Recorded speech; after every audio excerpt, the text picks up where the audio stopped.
The takeaway from this is, in order to learn at any age, most critical thing is that you bring as much focus and active engagement to the learning, the encoding of the information, bringing in the information, and then that you get into a state of deep rest as quickly as possible.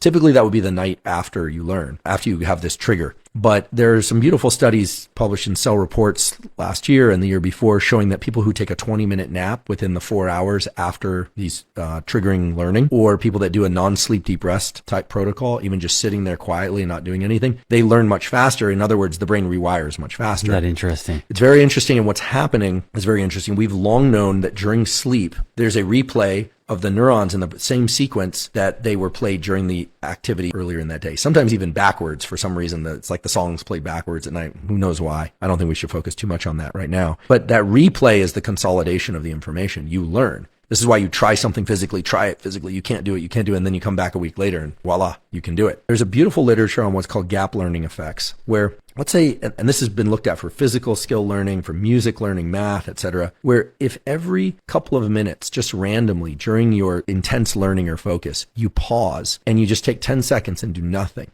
Just let your brain idle, eyes open or eyes closed, doesn't matter. What happens is your rates of learning actually increase. And the reason is, now they've done neuroimaging on this, really excellent studies published in great journals, show that during those little gaps that you're taking, there's a replay of the neurons very fast at something like 10 or 20x the speed that normally they would be rehearsing it. So you're getting more repetitions by stopping every once in a while. Now, you actually have to do the work and how many of these to insert, and it should be random. So there are some free apps out there where you can set like a random buzzer, or just every once in a while you're writing or trying to do something, you just pause and do nothing. There are these incredible data on so-called gap effects. So there have been studies of skills that are physical skills, mental skills, where people will, for instance, try to learn scales on the piano, or a math problem, or a spatial problem, or a physical skill. And then at random, every so often, a buzzer will go off and the person will just be told to do nothing. Sit there, eyes closed or eyes open, and do nothing. Just stop the learning process for about 10 seconds and then return to doing what they're doing. These are these little micro rests. Turns out that during those micro rests, the hippocampus, a brain area, as you know, that's associated with learning and memory, and the neocortex, also associated with learning and memory, undergoes replay of the thing that the individual is trying to learn at 20 times the speed, also in reverse, just as in sleep. And that can lead, and has been shown to lead, to accelerations in learning.